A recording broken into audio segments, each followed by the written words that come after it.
Hello, you're watching Proactive London. Ergomed has released its 2021 results, and joining with all the details is Chief Financial Officer Richard Barfield. Richard, good to speak with you today. Good morning. Good to speak to you. Richard, can you take us through the highlights of the numbers?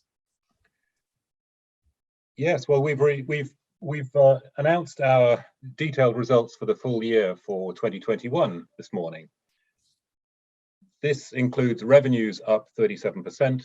Our adjusted EBITDA is up 31%. Our order book, this is our book of committed future contracted revenue, is up 24%.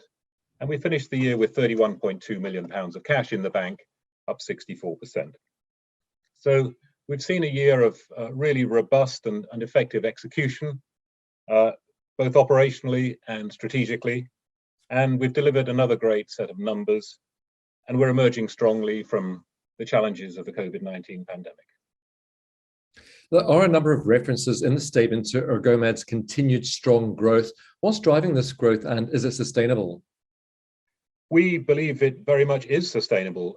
One of the major drivers that we have is the significant tailwinds that there are in the specialist sectors that we operate in. So if you're talking about oncology, rare disease, pharmacovigilance, as well as pharmaceutical services generally, the amount of investment and the amount of growth that's occurring in those, and the fact that we're in these higher growth sectors, we believe is really helping us. We're also confident that our organic execution has been strong. So for example, during the course of the year, our sales were up 40% year on year, and that's on top of a 42% performance in the prior year. We're opening new subsidiaries around the world. We're increasingly becoming an employer of choice for senior, leading, expert executives working in this industry. And on top of that, we've got our inorganic growth. We've shown that we can successfully make acquisitions at sensible prices with disciplined and strategic new businesses being added to the group, and that we're successfully integrating those businesses. We have a clear strategy of organic growth. We're focused, we're specialized. And on top of that, as I mentioned earlier, we're executing our strategy very effectively. Speaking of acquisitions, you recently announced the acquisition of Adamas Consulting Group. Can you bring us up to date with how the integration is going there and how that business is performing? Yes, that integration is actually going extremely well. The business is really living up to our expectations and the plans that we had in originally making the acquisition. Again, it's been another strategic and disciplined acquisition at a sensible price. It's a profitable business, which is immediately earnings accretive for the group. It brings in about 100 active new clients, and this will deliver growth across both our CRO and our PV businesses. We'll continue to operate it as a standalone business. And as I said, since we made the acquisition, this is going extremely well. It's a focused specialist business. Its areas of expertise are in QA, testing, and regulatory, all very complementary to our existing business. So it's going well, and we're optimistic that it's going to be a long-term, very strategic addition to our group. Richard, in the announcement, you confirmed that Ergomed has exceeded market expectations for 2021. So can you tell us anything about current trading?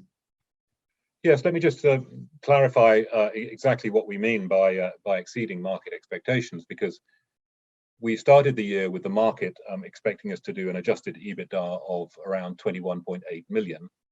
We've just announced this morning that our adjusted EBITDA was 25.4 million. So compared to the expectations that were set for 2021, about this time a year ago, we're more than 15% up.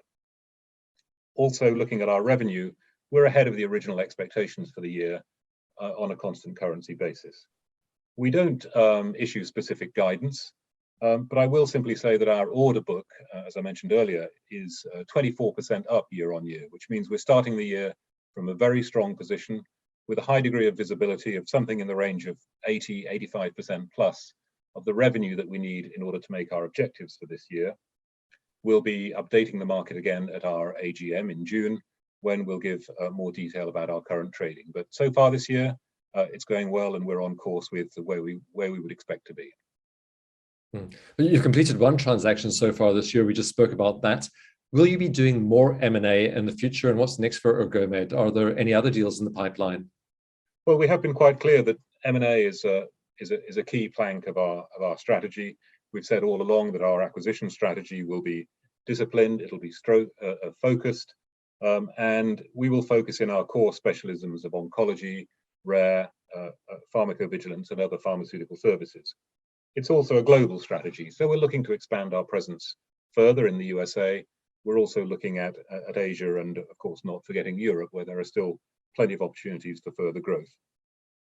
We're always looking at opportunities. We've always got things coming across our desk in terms of businesses which might be appropriate for us to add to our group. So yes, there will be more M&A. We have the firepower to go out and undertake more acquisitions, and we've shown that we can do that and integrate them rapidly and successfully. So this is all part of our strategy to further develop as a leading global specialist provider of pharmaceutical services. Well, I'm sure we'll be speaking to you again as those developments occur, but thank you very much for the update today, Richard. It's a pleasure. Thank you. Richard Barfield is CFO at Ergomed.